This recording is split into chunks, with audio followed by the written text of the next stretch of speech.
Hello everyone, welcome to the International Security course. Today we will continue with Chapter 2, Major International Relations Theories and Security.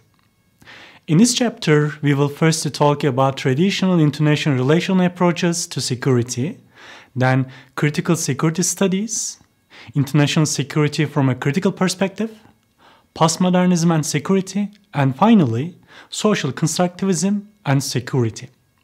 Let's start with traditional international relations approaches to security. During the Cold War, military threats to national security dominated all others in the eyes of most security specialists. This traditional understanding is the old military and state-centered view, which places the nation-states at the center of security debate. This is called old military and state-centered view of traditionalist, mainstream international theories. Realism defines international relations in terms of power. The exercise of power by states towards each other is called power politics. There are two main approaches of realism: classical realism that considers power politics in terms of egoism and neorealism, or structural realism that explains power politics in terms of anarchy. Liberal ideas and theories have been influencing the discipline of international relations following the First World War. Liberalism was characterized as idealism, which was based on Kant's account of universal and perpetual peace. From the 1970s onwards, liberalism has taken the form of neoliberalism. The increasing influence of globalization after the end of Cold War and a new wave of democratization in the 1990s each gave liberal theory an additional boost. Let's now move on to critical security studies. During the Cold War era, security was overwhelmingly a matter of state sovereignty, its territorial integrity, and its political autonomy. The end of the Cold War is often regarded as the beginning of the fundamentally different international political environment. This change in the environment brought new approaches to thinking about international security. Since 1991, the focus of security studies as a discipline has been broadened and deepened. Critical security studies is an academic discipline within security studies which rejects mainstream approaches such as realism and neorealism. In May 1994, a small conference was held at York University in Toronto entitled Strategies and Conflicts: Critical Approaches to Security Studies.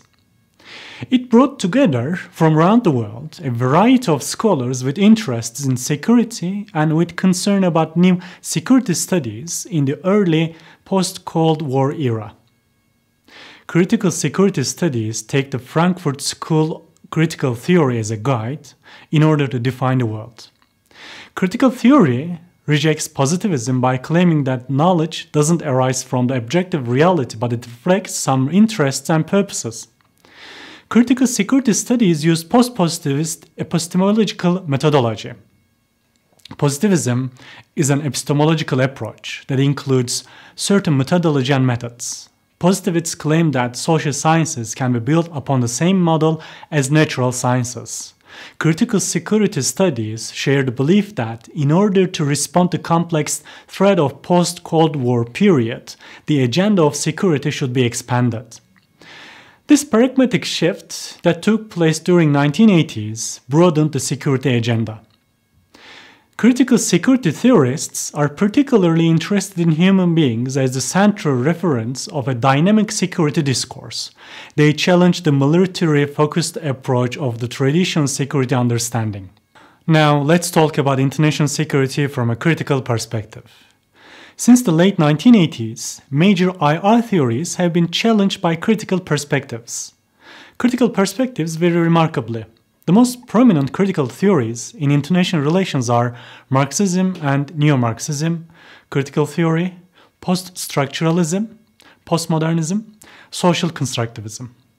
Marxism challenged realism and liberalism by focusing primarily on economic analysis and is mainly related with exposing capitalism as a system of class oppression that operates on national and international levels. This applies to classical Marxism and to most forms of neo-Marxism. The second tendency places greater emphasis on the ideological and cultural dimensions of oppression, and has come to embrace a post-positivist and therefore post-Marxist mode of theorizing. This applies to what has been called critical theory, is influenced by the ideas of Gramsci and the so-called Frankfurt School. Critical theory, or Frankfurt School critical theory, is distinguished from other Marxism-inspired critical theories. The ideas of Antonio Gramsci mostly influenced the critical theory. Gramsci argues that the capitalist class system is upheld not simply by unequal economic and political power, but by what he terms the hegemony of bourgeois ideas and theories. Gramsci's ideas have influenced modern thought about global economy. We also need to talk about postmodernism and security. Recent years have seen the emergence of postmodernist approaches to international relations, which has produced a somewhat distinctive perspective towards international security.